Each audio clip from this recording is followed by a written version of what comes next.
because you know it's gonna be freezing soon. Well, you're close to it, you can switch it back on. Okay.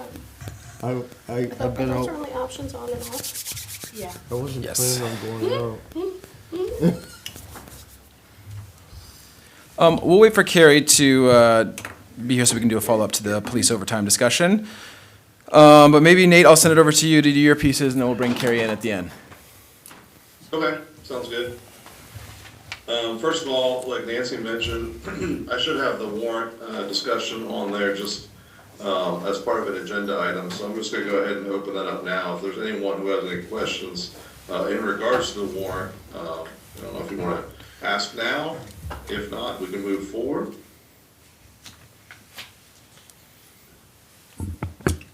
Steve, Everyone good? you had some, no, Steve, it looked like you had questions, or do those, can we follow up with those later? Well, I'll ask it now if you want. I'd like to know and by the way, I love the fact of how we're doing it now. We got the warrant, we could look it over the weekend, and we hit it Monday morning. That's just awesome. The question I have, not so much for you, Nate, is it looks like we rented a lift for $755.50 to put up a Christmas tree. And my question to Mr. City Manager is, why are we renting a lift when we have a bucket truck and a ladder truck? Look into it. Get back to you.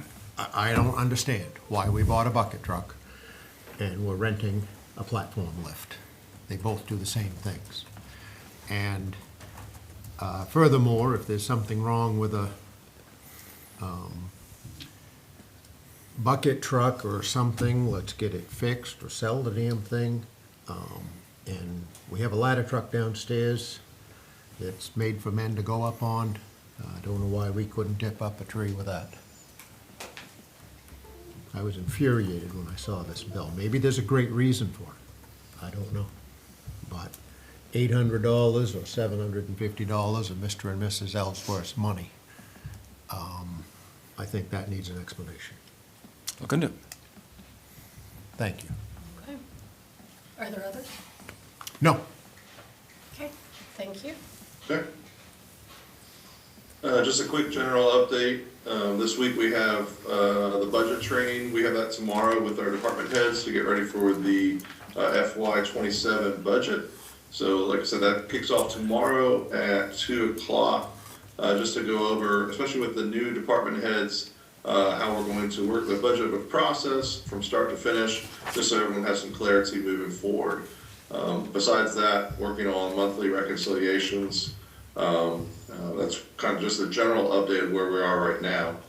Moving down the agenda, I have the cemetery funds.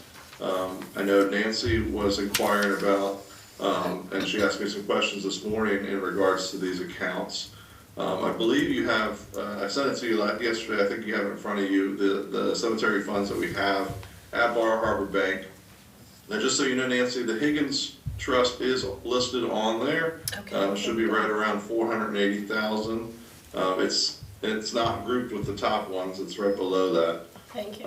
But that's where the Higgins money can be found. It transferred from Camden, now it's sitting at the Bar Harbor Wealth Management. But those are the list of the accounts. And Nancy, one of the questions you had was as far as how money can be put in and dispersed, I believe, out of those accounts. Yes. I've looked through the charter, I've looked through policies. I don't actually see any documents or anything stating how the funds can be used, what they can be used for. I'm gonna keep digging, and if I find anything, I'm definitely going to let you know. I believe their intentions were to collect any interest, and that interest could be used for things such as mowing the grass and just odds and ends. I think that's what the intent was, but I don't see anything written that I've looked through in the charter and in policies to show exactly what those funds are to be used or to be invested and taken out of. So honestly, those funds are kind of just sitting there right now, collecting returns. So. Okay, well, I know there's a I don't know if you specific had it. charge for the Higgins Fund, and so the cemetery commission is meeting on Thursday of this week, so we'll be able to bring this to them. So do you feel that we now have the information at least on the fund balances for the different accounts, and then we can dig in more into what the allowable uses are for them? Yeah, exactly, and just to clarify, I think I put this on the agenda, we do have an account with TD Bank when it comes to the Juniper Fund, cemetery.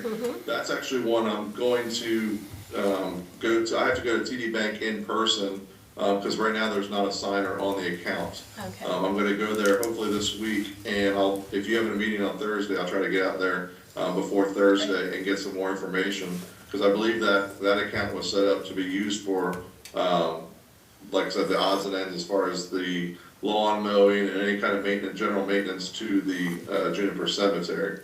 But that, like I said, that's just a general checking account that's sitting at TD Bank currently.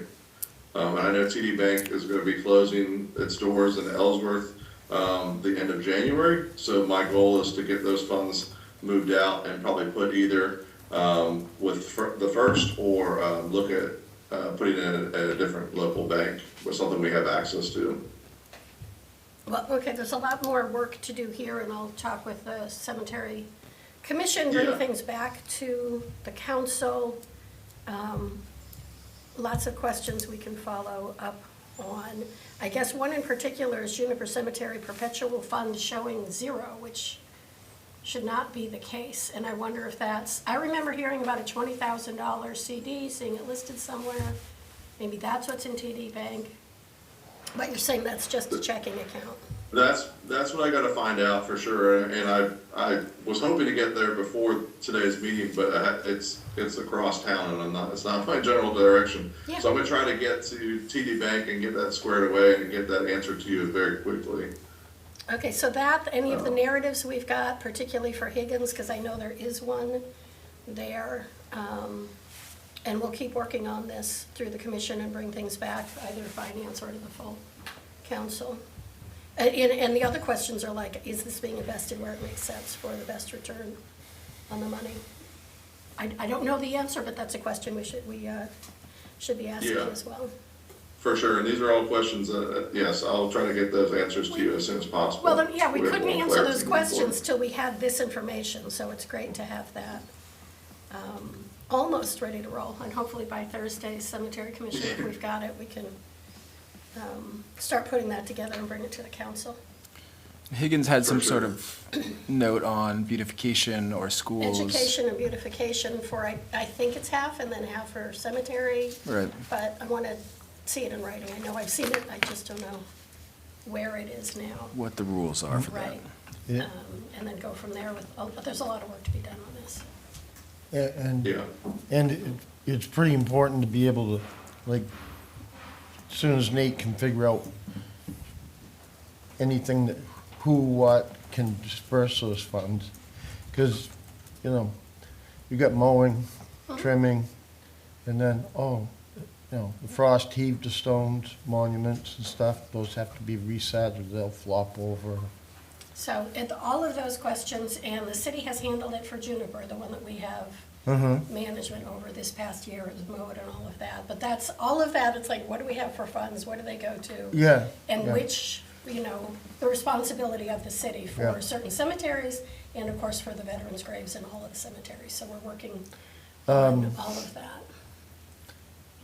There, with the VA, there's, for the cemetery stone, plots and stones, for veterans, I believe there's, if you check with, Maine Veteran Services, which is the Bureau, and, Maine Veterans Memorial Cemetery System, they can probably help you out with a guide, like if there's a veteran's stone that's damaged or something. We have all of that, and one of the members of the commission is a veteran there specifically Yeah. to keep an eye out for the veterans, and we're updating the list of veterans' graves that are in all of the cemeteries. That we've been able to the commission has been able Is to there- actively work on. There was a little, when I worked for the cemetery system, we got X number of dollars per eligible veterans. Right, with the requirement, I mean, the city Yeah. has to do it in, And the city would have to do the same thing like Maine Yeah. Veteran Service, Maine Veterans Memorial Cemetery does, to make any major corrections or, because they switched over to upright stones now. But even when we had flush mount stone markers, they got damaged, so. yep, all of that's within the commission, and they're eager to, they have been working on it, and eager to dive in more. Awesome. Yeah, thanks. Yeah, and thank you, Nancy, for bringing this up. I know we talked before, even as you've been reinvigorating the cemetery commission and now diving into the finances, but the city continues to put out taxpayer dollars for cemetery maintenance. And Now we know that that probably isn't necessary. yeah, considering this is probably the most well-capitalized asset in the entire city, making sure that we're using these funds appropriately. And I think it was good in some ways that a lot of these things were sort of orphaned and not looked at for a few years. Well, as But Nate said, they got to sit quietly and just accumulate interest, there was some good years in the market that they were doing that, so. but now let's, Yeah, are they capitalized enough where Manage they're, it. Okay. where what they're kicking off each year can Yeah. take care of maintenance? And the other piece too, I know Tina and Sue and our clerk's office have kind of taken over management. It's not been the hugest amount for, what was the name of the cemetery that we? Juniper. And I do have a comment about Juniper. Oh, Should I good. go to the podium? great. Please come to the mic, state your name. Yeah, Thank you, Patrick. Just a quick note, because when I was looking into Juniper before anybody else took over, I might have an answer to why the Juniper Cemetery perpetual funds is Okay. at zero. yeah. And when I had talked to, I believe it was the manager at the bank at the time, at Bar Harbor, they showed two accounts. They showed, I didn't get a name of the account, but they showed a checking and a savings. And the savings, I believe, was within days of being lost because it had not been touched in any way in so many years. And in order to avoid it getting frozen and us losing that money, the only way to save it was to roll it over into the other account. So that, I'm not saying for sure that's what that is, But that may be where. but that sounds like, I never got the names of the accounts. Do you have what the balance was at that time? And again, we can follow up with the cemetery commission and I not don't take rem- time here. but I don't remember, I'm sorry. That makes sense. I recall something about Yeah, funds being combined and not sure. But again, we've got two binders, like 2-inch binders. yeah, and I think I Of all the made some information. notes Great. in when that was all happening, but it was to save the money, Yeah. because we were gonna lose it, Well, according to yeah, the it would bank, have, so. it would have gone to the undeposited, put out to Right. secretary, by the secretary, excuse me, by Yep. the state treasurer. Right, and And then then, there's nobody to claim it. There would have, because Well- there's nobody on there right. that we I would I have would known. like to think that Ellsworth would have seen it on the list that comes out from the treasurer and then recognized it. Yeah, that would have been nice. They Would be do. nice if Well, we it did would have, that. yeah, had it gone that way. But we didn't have to do that. Right. So, It was anyway. great. I'm glad that you caught it before it had to go to that So we're, step. that's all I know about That's it, but I great, just thought I'd that's throw helpful. that out there. Thank you. Thanks, Very Sue. much so. So that was cemetery funds, general finance update, so debt comparison and the FY '24 budget findings. Nate, you're still on. Yes. So the chart, I believe it's on your screen, but I have the chart showing kind of the comparison. You probably can't see it on there. It's probably easier on your paper in front of you. But Charlie mentioned that this was an article, or this was written in the Ellsworth American. And we kind of added a second, another column just to show kind of the debt in each town. This is FY '26 debt. So this just kind of shows our, like I said, it's a comparison between all the towns and cities. Charlie, I don't know if you wanted to elaborate anything on this other than just to kind of show where we sit in comparison to other towns. Yeah, it was kind of like the other data point. I know I talked previously about my interest in the Ellsworth American wrote this last year in October. I think it was a death in taxes story. This one had something about a title about Thanksgiving and where we sit on as a comparative tax rates to other service centers and towns in the region with sort of like populations and some with larger populations as cities. So I asked Nate to put together a debt comparison too, just because we're going into capital improvement planning. We have a lot of deferred maintenance, but that's another big data point, not just, what our property tax is as a percent of median income, which we're, I think, by that measure on the fairly low end. On two, we're tied for third lowest in the state, pretty comparatively low mill rate, and comparatively low property taxes on median income, or on median homes. So I also did a lot more research. I'm already preparing for the budget, which always involves looking at other cities and towns' budgets to really deep dive into spending. And, I wanted to kind of see what categories. Okay, Ellsworth is on the low end of property taxes and median income. That's in some measures good. Okay, the debt service, you see that number.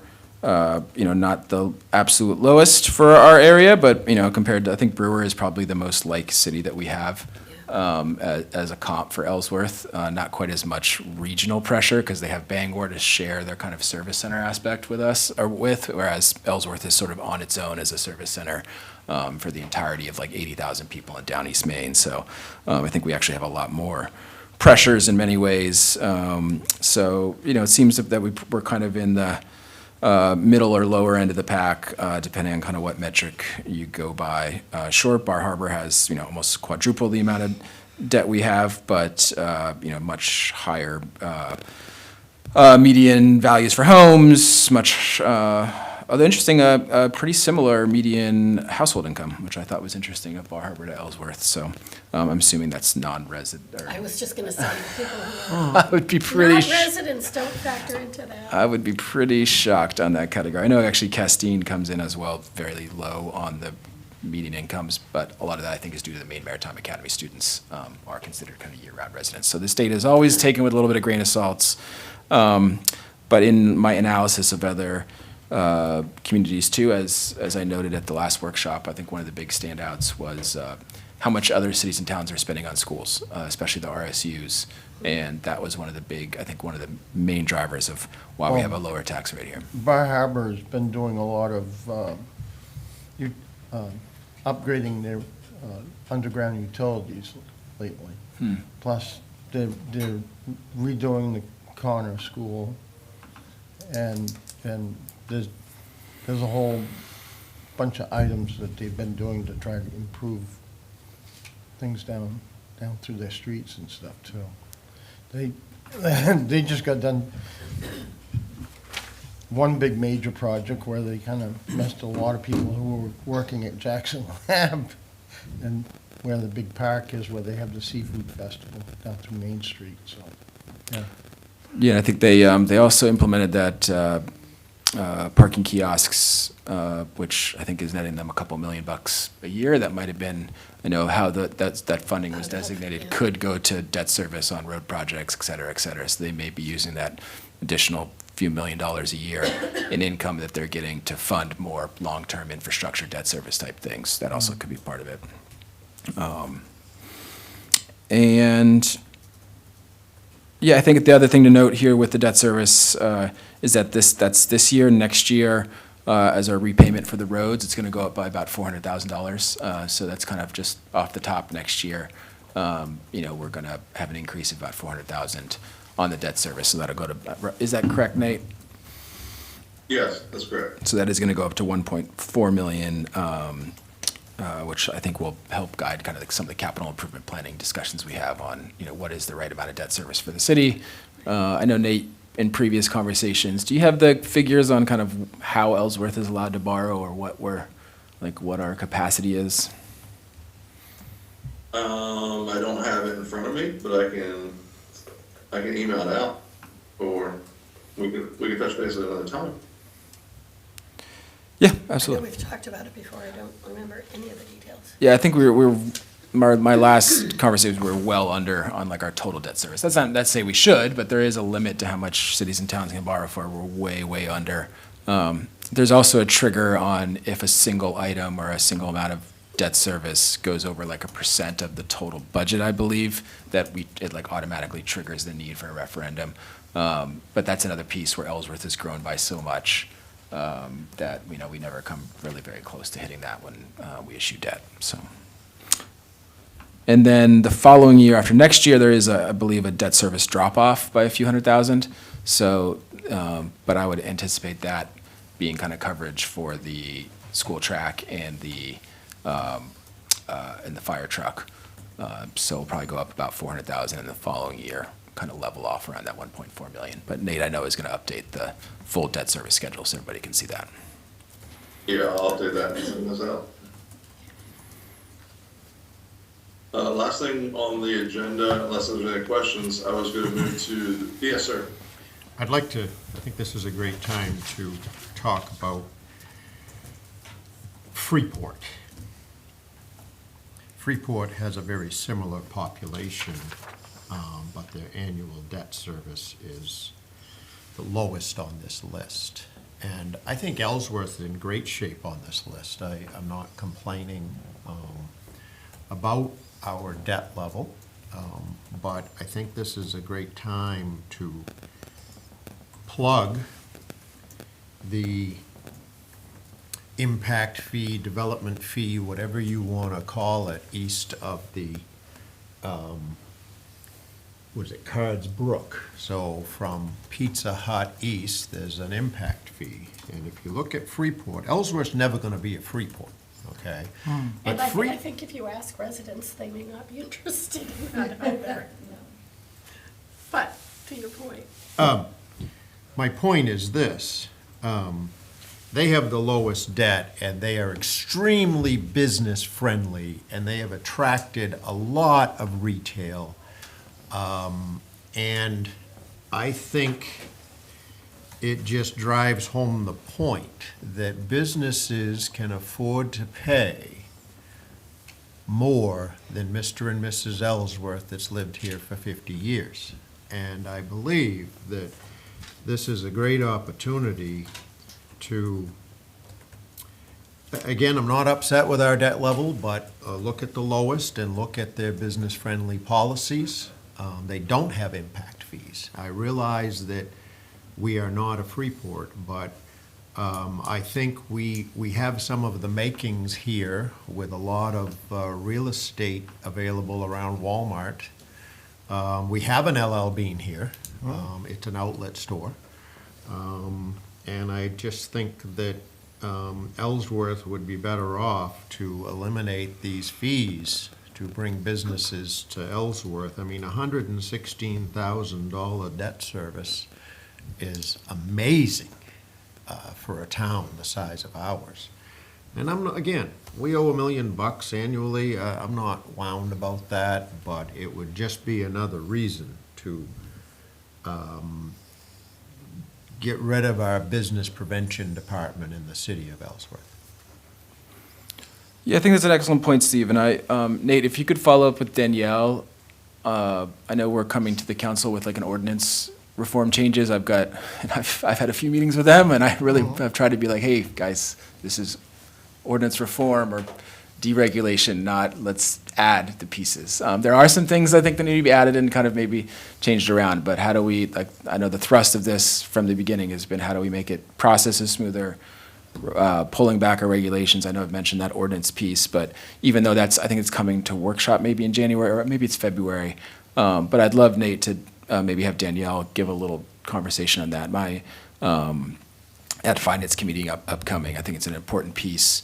My intuition is that it hasn't, at least in the WS area, there's some other kind of drivers on what's holding back that development besides the impact fee, but I'd love just a report out on that, and I have asked for that. It doesn't seem to make a ton of sense, and in some ways it's been talked about a lot too. So, And to further that, if we drop those fees and get rid of the business prevention department, if it's a WS problem, then the problem will stay.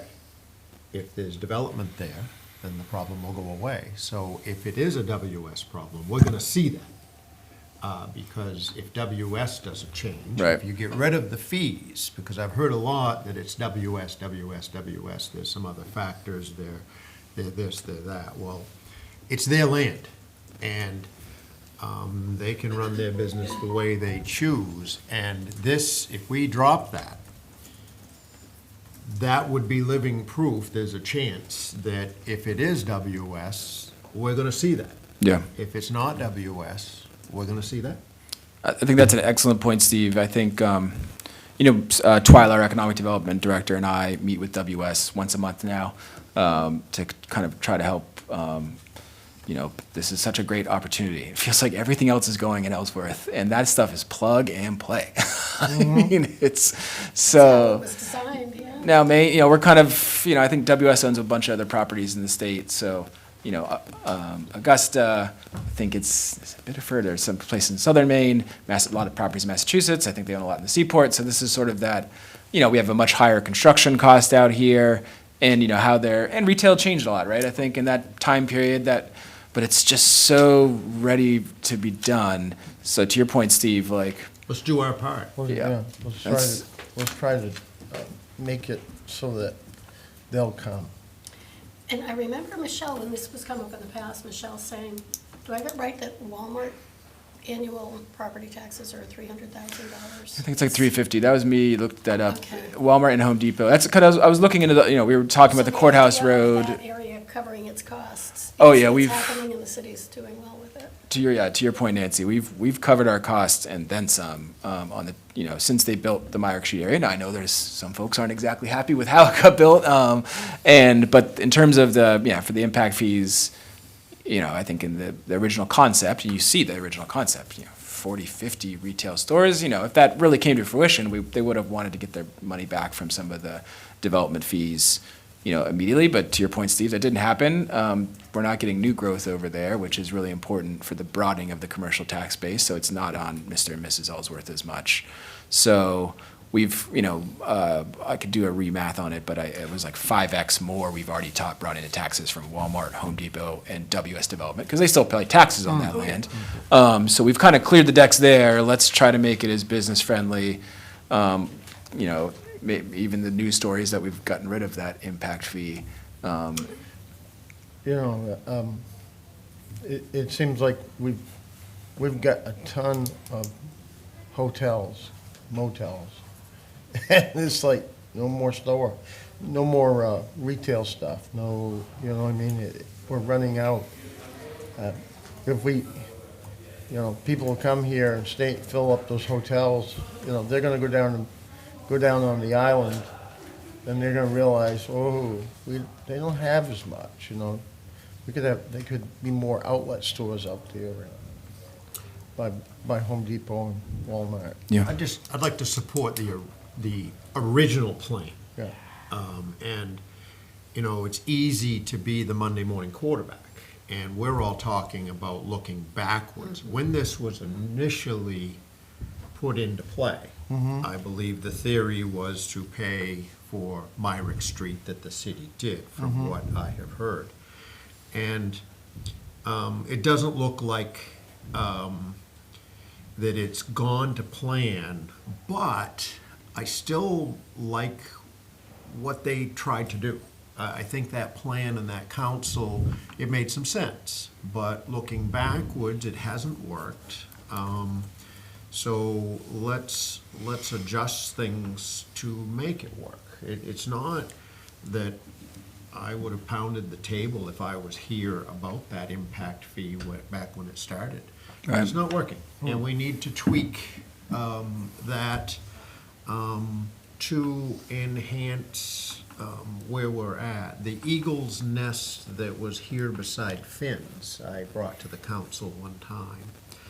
I brought it in a comment section, that they moved out in front of the police station, and they had $2,800 in revenue to the city in order to do that. 1,800 of that was the impact fee. and it was done on so many car trips at peak hours is how it's figured. And, you know, it's messy math. And here you have an organization that's a nonprofit, and they, if you left all the other fees alone and got rid of the impact fee, they'd have had less than $1,000 to make their move. Right. So I don't want to bash the plan that happened however many years ago, but there's nothing wrong with revisiting and tweaking and adjusting for times. And Nate, if you could make sure to tag that for Danielle too, just to look at that Eagle's Nest and that piece of it on the trips. Because I remember when we talked about that, Steve, you know, I was kind of in agreement with you. I think there might be an argument, considering, yes, it is good to get these, you know, we're seeing development, there's some fee, it takes their time for our code office and others do these inspections and these pieces. And we're already the lowest in this whole region on that. But that's a separate piece. That impact fee and the trips and that kind of move, that's not similar in other cities and towns, I would believe. So I'd want to make sure that. There was fees like hookup fees and all that. I'm not battling the rest of it, but $1,800 of a $2,800. I have an email from whoever the parent was, they're out of Bangor, a nonprofit that was running this Eagle's Nest, Eagles, whatever. What is it? OHI, thank you. And I, you know, it was a lot, Yeah. that impact fee, so, I know I'm beating a dead horse here, but, I think it's important. Yeah, and I've got some other ideas too, obviously with that area. I think you're right, Steve. There's like the individual time, let's recoup this. If these folks are coming, the Great Recession hits, it's like, but hey, how much are we potentially losing by having the impact fees or not having an environment where, because, you know, the taxes alone, we're going to super exceed the impact fees by a pretty substantial margin, so. I'd look at it as an investment, and I'd rather have the long, consistent, reoccurring revenue Yeah. than I would the one-time shot. And the business activity. I'm sorry? And the business activity that comes with that, Right. agreed. Yeah. And it's funny, Steve, I would say it is our job to update and modernize what made sense 20 years ago? More than Whatever it 10? was. I'm not bashing that plan. No, I'm but just it saying is we our need to job put- to look at it, is it working, how do we do it, so. And it kind of relates to the Courthouse Road project too, right? We're going to build this .22 mile road. Yes, we're going to be bringing water and sewer and electric there.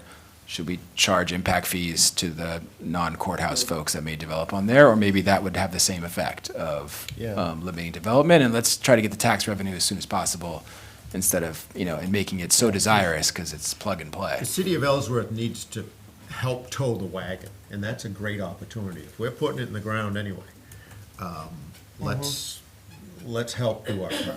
Right, because Commerce Park too is it's another city-built road, pretty, the taxes that are coming off Commerce Park are more than paying for that road piece. So if you do things that you think are gonna pay back your investment, but are really limiting people to grabbing those parcels, you may not get as much money as you thought, so I love that.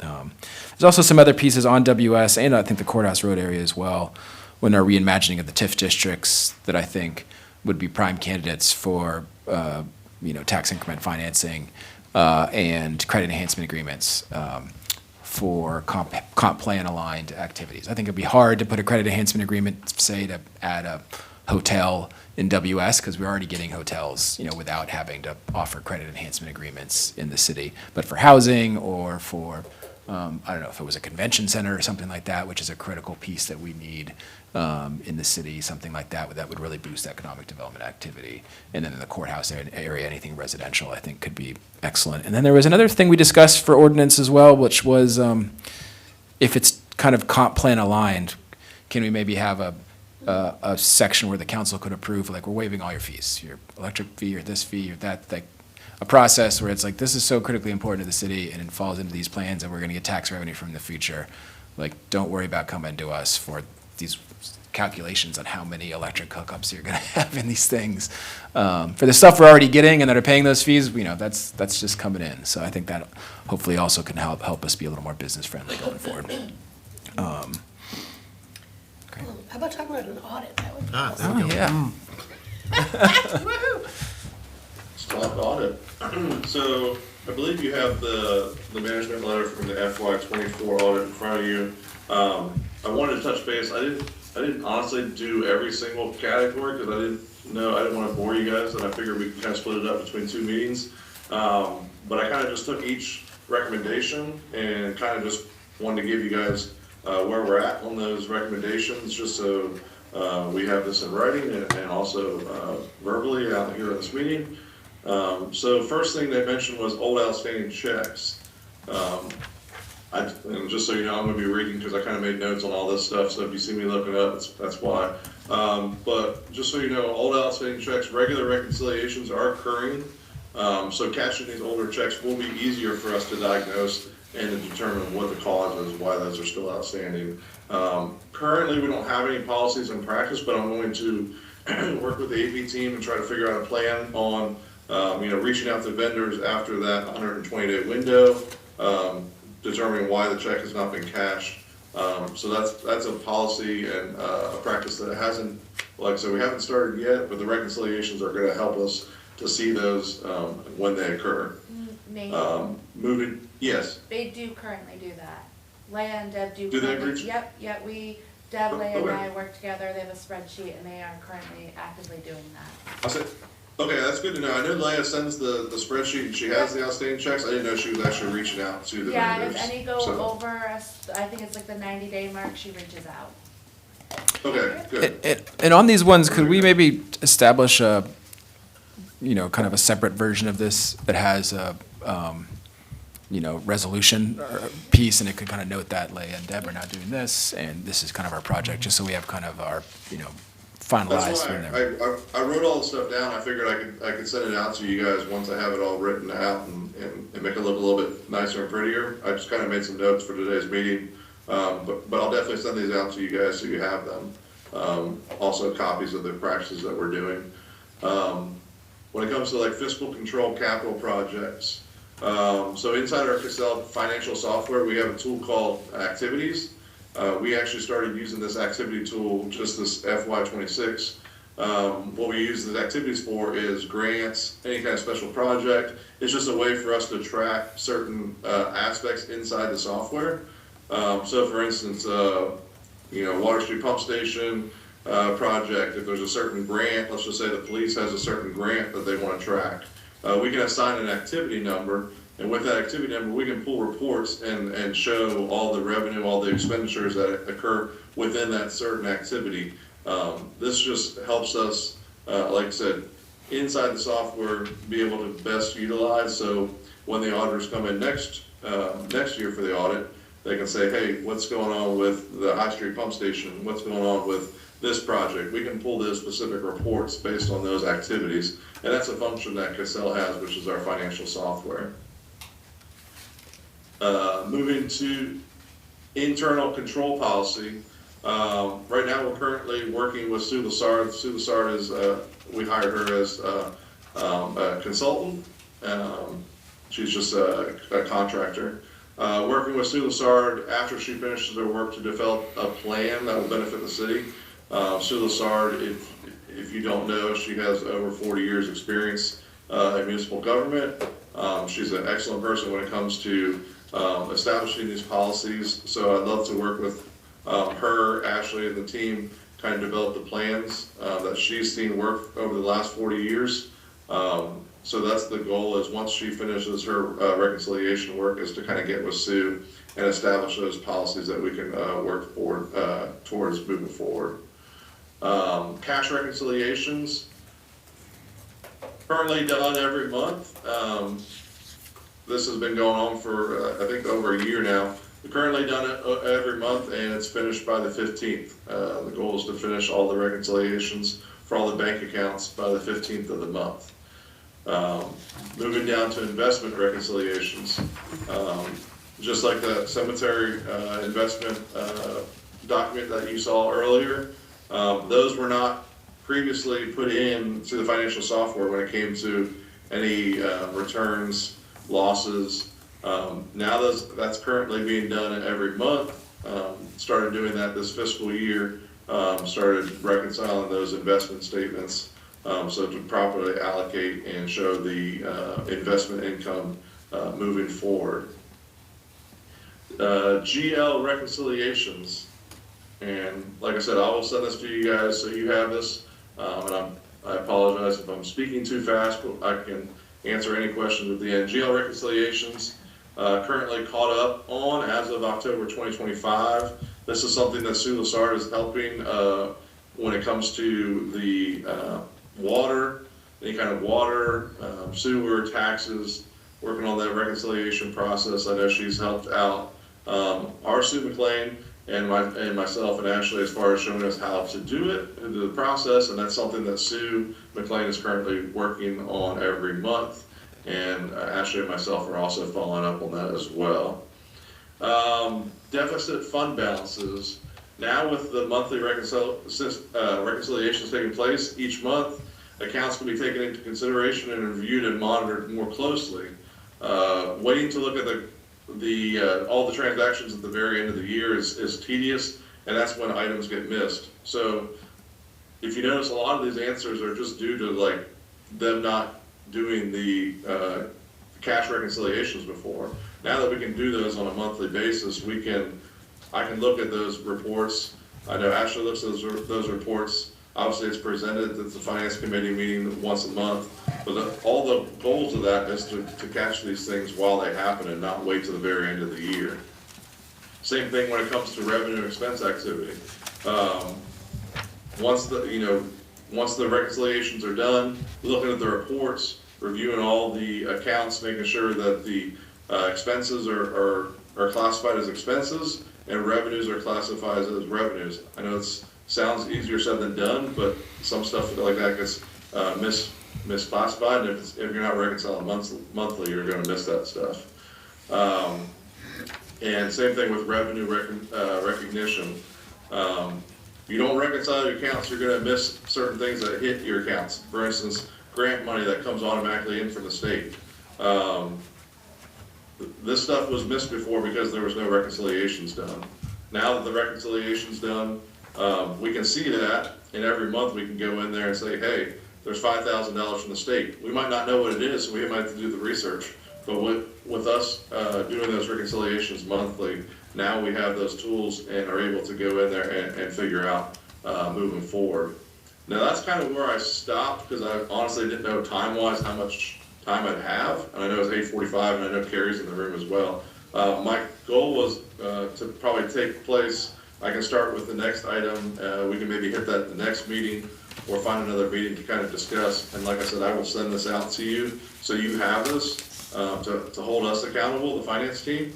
But I don't know if anyone has any questions in regards to any of these that we touched base on today.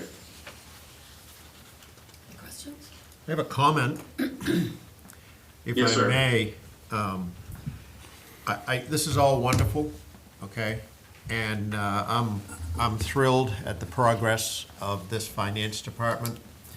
And I'd just like to remind everybody that it's an auditor's job to find holes. And, these holes aren't bad. I just want to continue to press that sure, there's always room for improvement, but there's never been a perfect audit in planet Earth. So it's their job to find holes and to poke at things. And I'm not upset with them, but I want to recognize that every auditor is going to find fault with behavior. And I want to credit this department for being the best it's been in the 4 years I've been here. I appreciate that, Steve. And I agree that, no matter what we do, I feel like they're always going to say something's wrong. And that's, like you said, that's their job. And it's our job to correct those. I will say some of this stuff is a lot larger. Like I said, not doing cash reconciliations, honestly, if you look down the list, I think probably 75% of the stuff that we got dinged on, or whatever word you want to use, is due to the fact that no reconciliations were done. And I think that's just it's a very simple but need in practice, to ensure that all this stuff gets corrected moving forward. But like I said, I appreciate that, and all we're gonna do is continue to keep striving to have a perfect audit, even if that might be unattainable, but that's our goal. I heard a rumor of one city that did it, so I have hope. But I also know, Is that yeah, on planet Earth? it was in Planet Maine. But it, and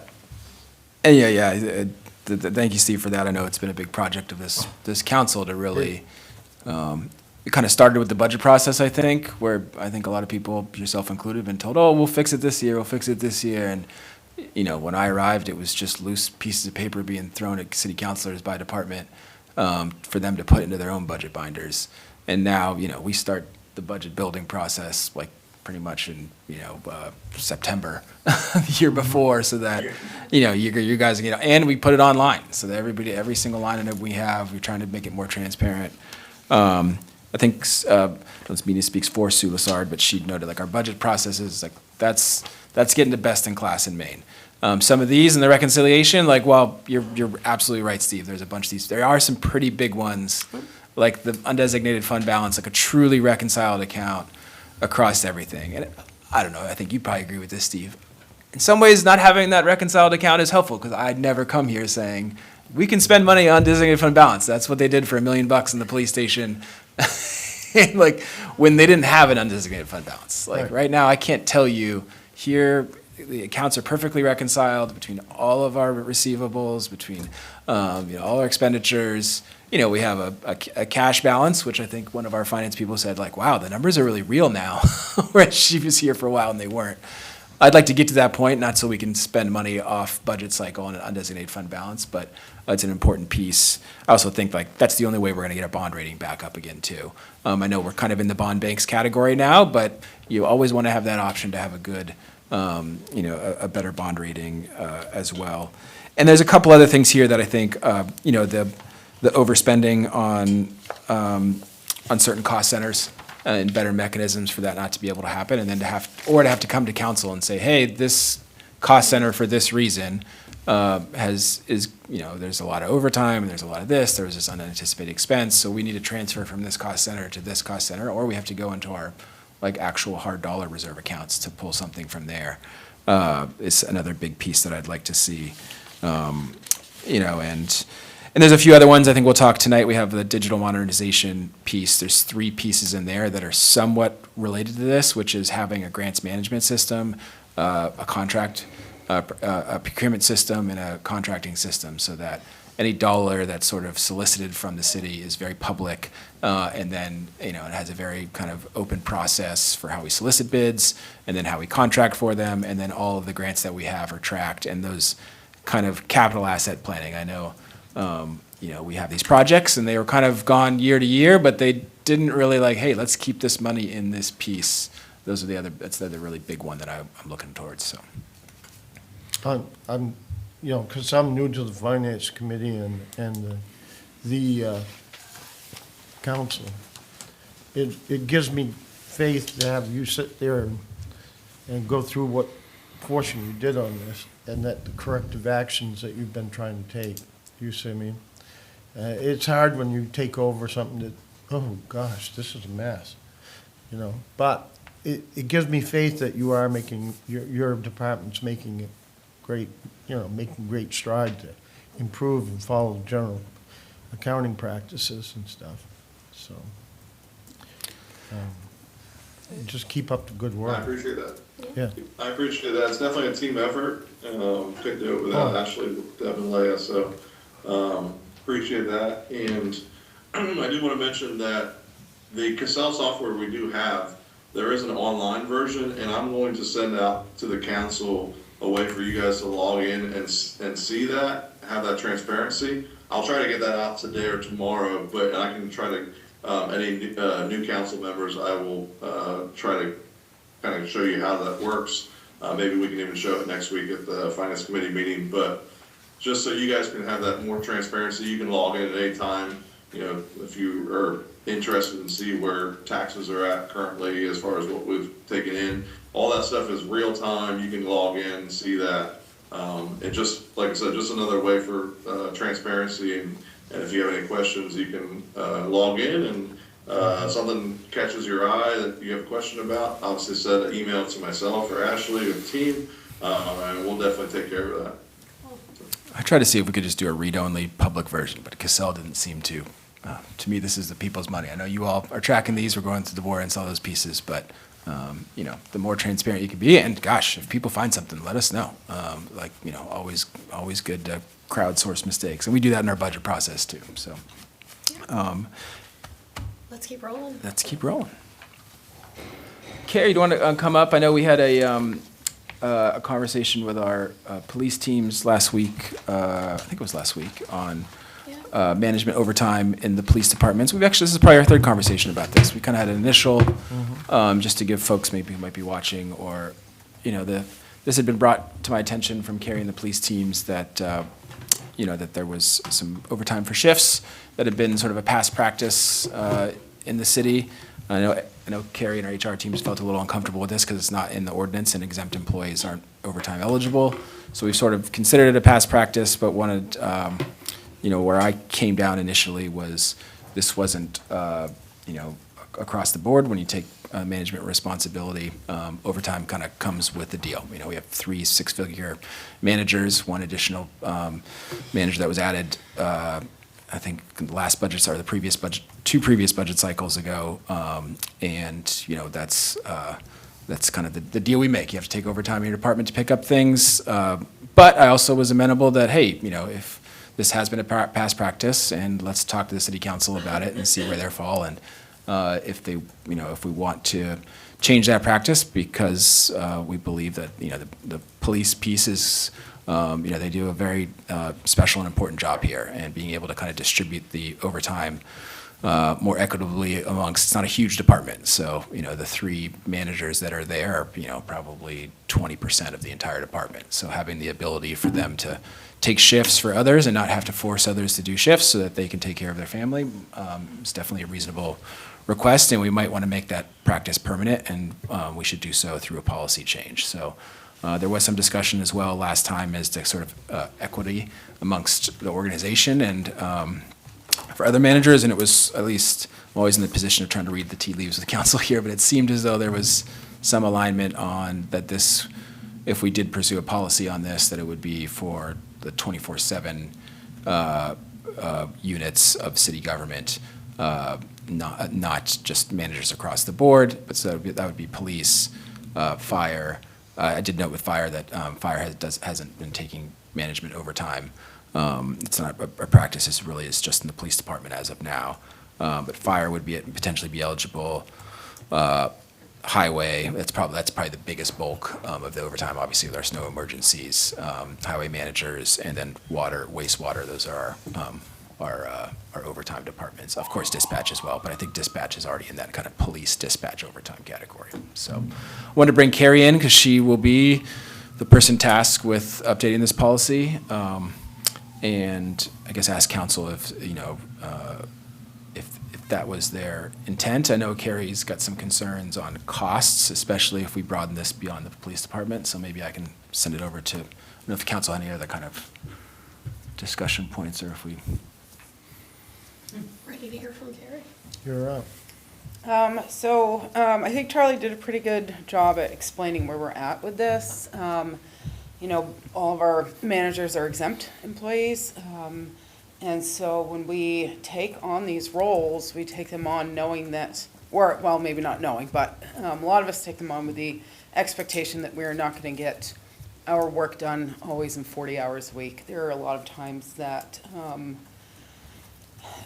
our jobs demand a lot more of us, and you have to do what you have to do to get the work done. So, with that being said, there is some concern on equity. We're paying certain managers overtime to work shifts that are required of their departments, but we have plenty of other departments that have to work overnights plowing roads or fixing water mains, and they do not get compensated for that because they're exempt employees. So there's that. The ordinance currently states that exempt employees are not eligible for overtime, which is a pretty common practice.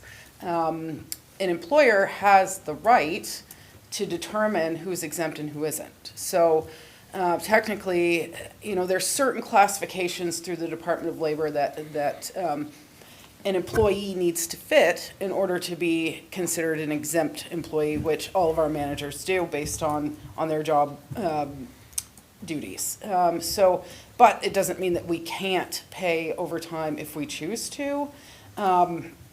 It's really up to the council, like Charlie said, we're kind of deadlocked on this. We can see the justification as to why we would allow it for certain special situations and circumstances, especially in a department that is essential. We need law enforcement, and so, and it's not, they're not asking for it, or they're not currently in the past have not been getting overtime for their regular duties. It's only if they're doing, working dispatch coverage or patrol coverage. I will say our other departments, if our highway foreman plows roads, he doesn't get paid for it just because he's plowing roads, even though technically he's not a truck driver. So there's that, equitable piece for it. So I am absolutely concerned about the long-term financial implications to the taxpayers. If we start paying overtime for our certain managers, and then you're still in that boat. How is it, our library director often works weekends when the library's open because they need coverage over there. So we're not gonna pay her to work on her days off, but we will for other people. And you could argue that we need the roads plowed maybe more than other services, but I still kind of think we're in that same boat, even if we do allow it for our 24/7 managers. Plus, we also have to consider night meetings. A lot of these folks are at council meetings for hours every month, workshops, coming in early. So that's the long-term financial implications, if we were to make a change like this, is very concerning to me. We're paying FICA taxes, we have to pay on the pensions, retirement, all of that stuff for any overtime wages that are earned. And it may not make a difference this year or next year, but in 10 years, 20 years, 30 years, it is going to add up and cost a lot of money. And if we make that change, it's something that I don't anticipate it being undone, right? So if we're gonna do it, we have to really think about the long-term financial implications. And I think maybe if we're focusing just on the police department and allowing it in the circumstances that a patrol shift or dispatch needs to be covered for an emergency purpose, then maybe we just do it for that. But then those folks aren't really exempt if they're earning overtime. So that's kind of where we're at. If I may, there's certain critical roles in any kind of government, okay? And then the other thing that kind of what governs the overtime is whether the department has it in their budget to pay overtime, okay? Because highway is different than clerical, you see what I mean, or the library. And it's definitely different, way different than the police department's budget. With highway, it could be weather dominated. We could end up with, like winters we had in the last 20 years, and it's not that bad. But then we could revert back to where it was in the 70s. And it's like, they might even exceed it. And one way, like with the highway, is kind of like what the state does with DOT. And DOT has clerical people in there and managers in their department, but they don't get overtime. Only the ones that are in critical roles. to find out in their job descriptions and the policy of the departments. So, you know, it looks perfect on paper, but I'm telling you, it's not, okay? So, if there's budgeted, then you get the overtime. I worked in one department, and we were only allowed to have overtime for 5 hours, and that was on one day. That was the only thing it was budgeted for. The rest of the time, if we come in and plowed in the winter time, we got comp time. Comp time is time off at time and a half pay. So, it basically supplemented your vacation time. Sure. But the other thing is, if you didn't, you had a cap on how many hours you could have comp time, and then after, when you met that max number of overtime, you had to get paid. You see me? Or if you left that department and went to another department of the state, that has to be cleared from that department, so you can't carry comp time from one department to the other. Interesting. You see what I mean? Yep, our ordinance does allow for 40 hours. And if it, you know, an employee gets close to that, then we just ask them to start using some of it. But, We have to kind of redefine in there. It may sound kind of discriminatory to like the library director, you know, Parks and Rec, or it's very possible Parks and Rec, because this you kind of gave him part of the role of making sure the sidewalks were cleared. Or is that totally up to? We're getting there. We're getting there. I think I'll Yeah, wait for the there's council. there's some growing pains with stuff, but that's, you know, like I said, if you guys look at it, you could bring it before the council and say, this is a way we can take care of it just in case, by offering comp time. You see what I mean? But with the police management team of the police department, it's like, yeah, they're shorthanded. I think actually police department and highway are stuck in not having enough people. Yeah, I'd say in highway right now, we got one manager who also plows. And so the organization of the work, you know, we really need to free up some time on that. Well, that's on the council meeting for discussion. We had a workshop on that piece. But Steve, I wanted to leave some time for you. You seemed like you had some comments. So, first of all, I want to own my past. 2 weeks ago, when I heard this story that management of the police department was taking shifts and getting paid overtime, I made the comment here at this table that you're either salary or you're hourly. Then I asked for the police department to come and give their story. And one of the things that I think is important, is that we freeze this behavior until June 30th. I know it's not correct, but I don't want to make a crazy decision. And if it's ready for decisions before June 30th, that's And when you fine. say freeze, man, like continue to allow this piece. Yeah, Right, continue the behavior that is currently in effect, because I guess it's been in effect a long time. And to your point, Pat, it is budgeted for. It's not, I mean, not specifically, but the overtime budget would cover this through the year. So when I sent Charlie an email after the first 2 weeks ago and said, you know, I'd like to hear from the police department, I have many questions about that, and they came last week. And gave their side of it, that their job, they're not hitting overtime for. It's they're picking up a shift for a young guy that would be forced to do it. They're taking his shift, putting a uniform on and going out and doing their work, okay? So I understood that too, and I threw out the idea, maybe 24-hour departments need to be looked at differently or what have you. But, and now I hear you're concerned, and I think that that's a very valid concern, because when you make this change, you're not going to turn back. And somewhere in the last 2 weeks, I had thrown out maybe there needs to be a salary adjustment to cover that upfront.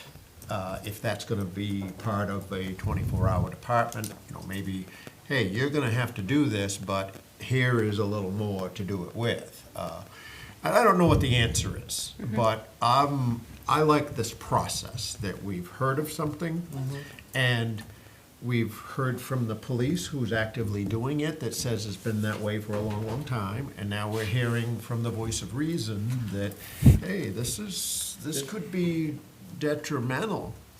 And after the police gave their speech, I've done a little more digging to some other towns, and I found some interesting facts that, and last week I heard that employee retention was driving this overtime thing, according to management. And I understand that too, but I've done some more digging, and I found a town that, similar in the size of Ellsworth, that the officers went to the union because they were so short-handed and said, we need you to ask management to pick up some of this slack because our guys are getting burned out on this amount of hours. So the union went to management and said, we'd like you to pick up some overtime shifts. And management said, no, that's not our job. And they wouldn't do it. And they forced that overtime on the employees. On another case that I heard of, or that I looked into, was a police department designated the overtime to the person that's on the roster, who's up, okay? And the roster, you know, you go through the roster, and they designated, and I'm not suggesting any of this, I'm just for this conversation. This particular town said, you're up for overtime to cover the shift, you gotta cover it. That's the way it is. So I heard, I reached out to like 5 different departments. One, I learned that management said, tough luck, you fill the shifts, that's your job. And one, management says, you're up for overtime, you gotta fill that shift. And in Ellsworth, it seems like we have had a status quo in the last few years that we've tried to do a hybrid of that and not force overtime on people. And to your point, you know, you do this in 24 hours, you departments, I like this process that we're hearing all sides of it and to make a better decision, because at what point do we say, you know, tough luck? At what point do people stop volunteering these hours in their management positions? I think there's a lot of talk that needs to be discussed with this, but to your point, I get where you're coming from, and we certainly want everybody with the same treatment, and so to speak. And maybe there's a 24-hour issue, maybe there's, I talked to one department that management took over shifts, and but they did a shift for no extra pay to help out a fellow officer, but pulled an extra day off, an extra 8 hours off in their regular schedule. Yep. So there's all kinds of. Yeah, and to me, it's like, there's, Carrie's going to be putting in overtime to figure out this overtime. Yeah. And when I arrived, and where like the most turnover is, in other parts of city government. So if you do a turnover analysis, which I've done, 20% turnover in the entire organization the year before I arrived, about 15% my last year, or my first year. Hoping to get that down to about 10%. Any organization's going to have a natural level. In municipal government, there used to be a time when it was, but Carrie hadn't had a week off in over a year when I arrived, and I literally had to sit with her in her office and be like, "You're booking a week here." So then it gets to this: when you do management overtime, it's like, all right, is everybody, all managers going back to an hourly kind of piece? And then at me, who has to approve that for a fair amount of managers, like how many hours is Carrie, how many hours is Troy, how many hours is Sarah? And, yes, some don't have to come to the city council meetings as much, or they wouldn't charge those overtime because that's part and parcel what they do. But some managers are here every single city council meeting, and that's an enormous amount away from their families. So to your point, Steve, I think this is good.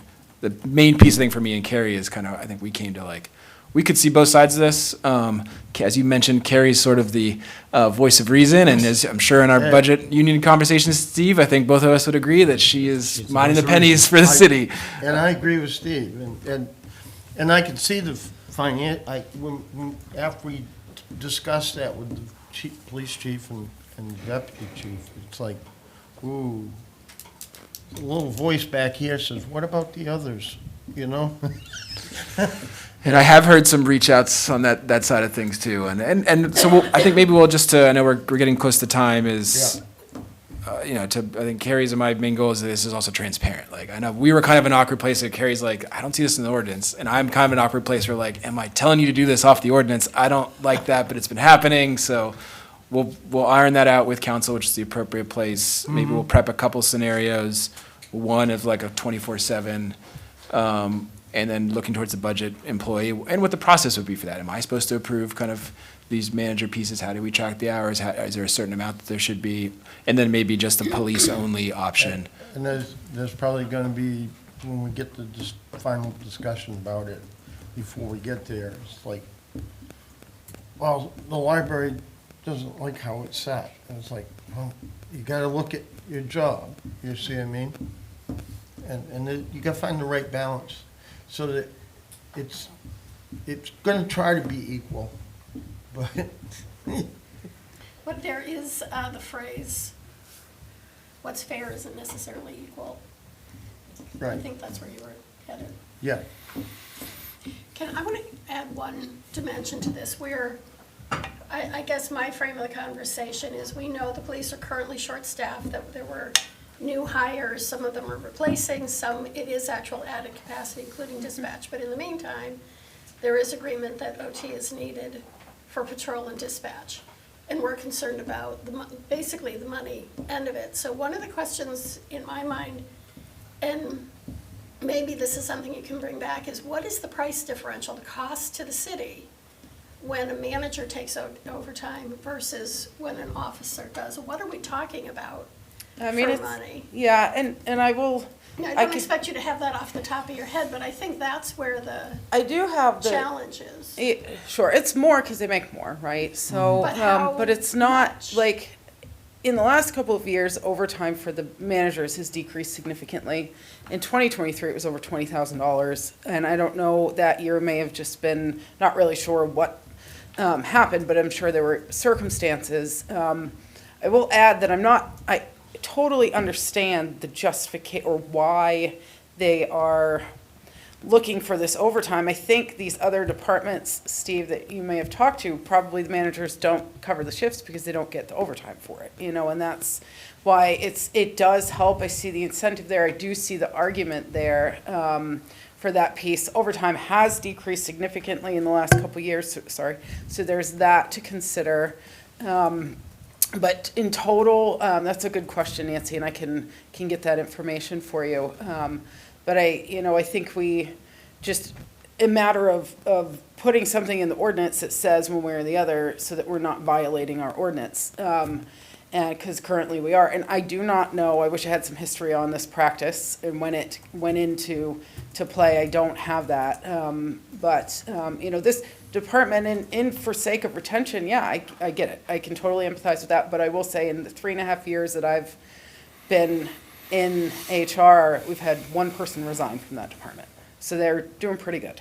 It's a pretty good retention rate.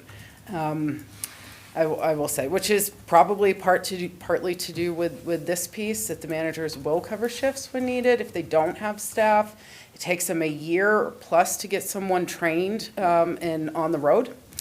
So there's that to consider. That is really a big challenge that a lot of us don't have. You can't just hire someone and put them in a police car. So there is a lot of time and effort invested in new hires to get them where they need to be so they can work on their own. So those are all very valid arguments. I think I'm not arguing that piece. I think it's the principle. You have this manager can earn overtime as an exempt employee and this manager can't. And that's, I'm not saying, you know, it's the same as my role, right, is not necessarily the same, but, you know, it's the principle, because there are other departments here that are required to be out at night or doing, you know, on the weekends or whatever if we have emergencies. So maybe if we look at it as an emergency capacity, maybe it's a little different. And I think, Steve, you had a great point with the budgeted piece. There's that too, to consider. So there's a lot. Yeah, and I should know with the, like, to your point, Carrie, like, we have the best of business police department, you know, and they are, I've seen time and time and again, and just how incredible of a job they do. And with the last union negotiations of which we were part of, you know, we made sure that they were kind of at that top of the scale in the region for recruitment and retention, and you know, and we did do a kind of a collision adjustment for the 3 managers there to make sure that, you know, when we brought that up on the union level, that the management wouldn't be essentially, they could have been close to making less than those they're reporting to now. But then there's a piece when you factor in the overtime, that's where things get very different. And I know, It's kind of muddy there. yeah, so what's your total salary potential? We looked at somebody, I think they're close to 200,000 in the, so that's, and I know your piece, Nancy's like, well, how many could we hire more to reduce the overtime and to kind of spread it out more? You know, and that's not just for police or with fire, or not just in Ellsworth. I think it's a very, you know, I don't think that I could be wrong, but you know, when I first arrived too, Carrie had pointed out that we had this huge cost overrun because we weren't budgeting for taxes on overtime. So there was like $700,000 a year for the police and fire overtime that the city wasn't budgeting to. We were paying the taxes, thank God, to the federal government, but it was tough to come to this council and be like, and we need to add X amount more, not because we're doing anything new, but just because we need a budget for what we're paying. And I think there is benefits to the overtime piece as well. So, and the labeling too. When I arrived, there was only one item for overtime for $120,000, I believe, for the police. I was like, wow, we only pay $120,000. And then I found out there was actually 5 or 6 different kind of subcategories: overtime payroll, overtime this. So now we're labeling it. It's about 4,000 for police. So how do we just be very transparent about what these pieces are, and to Carrie's point, like, have a defined process so we know we're within ordinance and budgeted for. So what are the next steps? It's 9:20 for a meeting that's supposed to end at 9, and I have Oh, I'm work sorry. to head to. I think we'll, to your point, Steve, you know, kind of status quo until July 1st, which is the end of the budget season, or when the budget season would start, but we'll start, you know, we'll bring it to tier 1, but tier 2, and sort of start formulating this, maybe come back to a finance committee meeting with a couple of scenarios, a little more cost estimates, and like what the policy would be for maybe a police only, and maybe a 24/7 piece, and get council and initial feedback and see if we want to bring it to the full council for a vote. I'd just like to close and say that I think this has come up. I don't think any of the managers want the overtime. I don't think they want to do the overtime. I think they'd be happy to just do their salaries and go home. They've already done that fact before they got to this point. Right. And I think that this is a great way to visit this whole situation, because to your point, it's very slippery, and I think you've got management in the police department that would be happy to eliminate the overtime and go home at their regular schedule. Sure. So there, you know, there's this balance there that we're looking for, and I think these are great conversations, and I think that, you know, this has been done by management out of their heart, not their money. Now, maybe I'm seeing it wrong, but what I'm seeing is they're trying to make everybody's life the best it can be by picking up some of these shifts. And that's just my view of what I have seen so far, and certainly other departments are handling it different. And, you know, there's more work to be done here to balance that, 1, in that department, 2, in maybe 24-hour departments, 3, in the entire department. I don't know, but I think there's a lot more conversation that needs to happen, and I appreciate that it came up. I think you noticed it perhaps in the beginning, or you noticed it in the beginning, and I appreciate that it's came up the way it has, and we just need to keep brainstorming and dig through this. I'm not hard and fast on June 30th if we find a better decision in the meantime, but I think that if it's been happening, we're already guilty of breaking the rules. It's the length of time we've been breaking the rules is really the question. Yeah, and I'd say we kind of came to log our heads on how to, without council. That's why we said, let's put some sunshine into this one, and I think you're 100% right. I know, all three of our managers in that department, they're doing this because they want to contribute to the team, but they also, because, we see the overtime, how it's spread around, it's a different generational kind of piece. I know they'd also say there used to be, that was kind of part and parcel. Now the younger generation's a little more, and they're really focused on succession planning and just strengthening the department. That's, their motivation here isn't to get this other piece. You can see it. Their union wants them to take, the managers to be able to kind of participate in these shifts. So we'll figure out the right path forward here. Thank you. To Finance, Nate, as we wrap up, you're gonna send these paper copies to us electronically, so we've got those documents? Yes, To the yes, ma'am. council, great. Just wanted to make sure, thank you. Awesome. Cool, thank you, everybody. Thank you all. What's that?